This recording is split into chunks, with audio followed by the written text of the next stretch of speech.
Digigit ular, Mbak. Enggak boleh ditangkap, Mbak. Aduh. Ini nanti biar nanti bisa menyebar, Mbak. Bentar. Jangan ditali dulu. Kalau misalnya ditali nanti aliran darahnya nanti bisa berhenti di sini. Jadi nanti ini bakal kekurangan aliran darah sama oksigen. Oh ya, terus digimanain, Mbak? Bisa Diistirahatkan, nggak boleh digerakkan. Oh iya. Supaya nggak cepat meninggal. Tahan dulu. Ini mbaknya rumahnya mana? Tadi aku habis belanja, Mbak. Ini tetangganya, Mbak. Tetangganya rumahnya deket sini? Iya. Punya kardus, sapu atau kayu kayak gitu nggak? Oh iya, sebentar. Sama tali. Tolong, Mbak. Aduh. Nggak kuat, Mbak. Dua ya, Mbak ya? Kok panas ya, Mbak, rasanya, Mbak ya? Ya tahan sebentar ya. Tadi ularnya kayak gimana?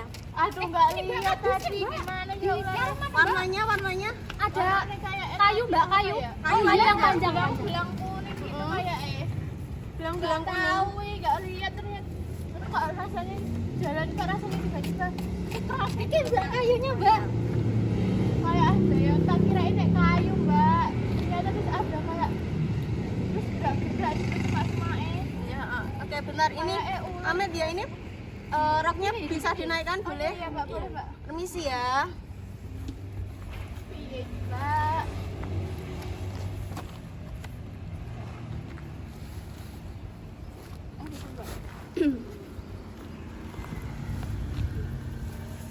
Saya di sini, Mbak, tadi. Apa nanti nggak sakit, Mbak, itu, Mbak? Enggak. Ini untuk gunanya ini untuk mengurangi pergerakan. Ini kan dikunci kayak gini. Ya. Nah, ini kan 2 sendi yang dikunci. Ada tali rapehnya tadi mana? Oh, ini. Ini kan yang dikunci itu kan ada 2 sendi ya. Nah, gunanya itu untuk mengurangi pergerakan. Kalau misalnya yang dikunci itu cuma 1 sendi, itu nanti masih ada pergerakan.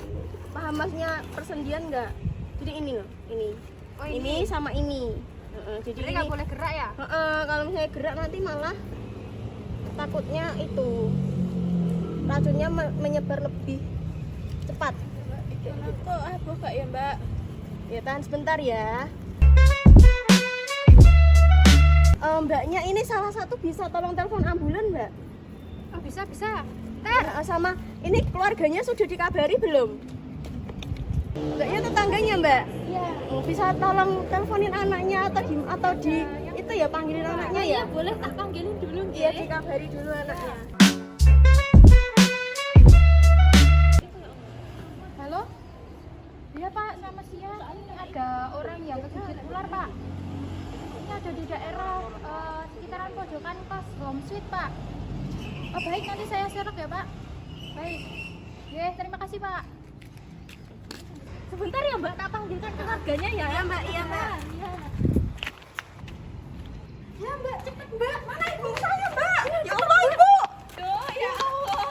Kok bisa tuh, Bu, Pupi? Wah, ini kene kono iki Mbak cekrek tak kira nek kayu kok Fitri bae nek ulane kok. Ya, Mbak, ditangani. Iki wis ngene iki. Masih ayo tapi wis telepon ambulan dulu, Mbak. Ya, ini nanti tinggal nunggu ambulan lah. Soalnya kalau misalnya mau naik motor, itu kan nanti naiknya beratnya itu bisa susah juga. Sedangkan ini harus dikurangi pergerakan supaya penyebaran racunnya itu ya cepet gitu loh. Ya gitu. Tunggu ambulans dulu ya, Pak. Bentar ya, Bu ya. Terima kasih ya, Mbak. Iya. Seseorang dengan kasus terkena gigitan ular di kebun telah mendapatkan pertolongan pertama, yaitu tetap tenang, kemudian jangan panik karena detak jantung yang cepat akan mempercepat penyebaran bisa. Kemudian tenangkan korban agar tidak banyak bergerak. Kemudian langkah yang kedua yaitu bisa hentikan pergerakan korban dengan meminta korban tidak berjalan atau bergerak bagian tubuh yang tergigit ular.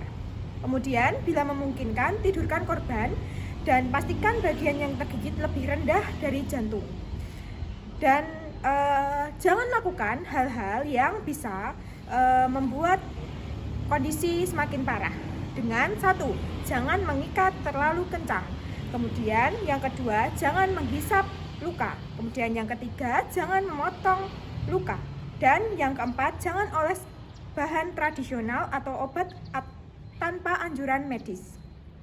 Kemudian yang kelima, bersihkan dan balut longgar pakaian.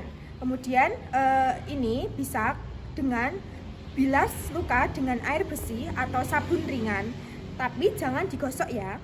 Dan balut longgar dengan kain bersih atau perban dengan tekan ringan untuk memperlambat penyebaran bisa, bukan menghentikan aliran darah total. Dan segera bawa ke fasilitas kesehatan setelah diberikan pertolongan pertama tadi. Terima kasih.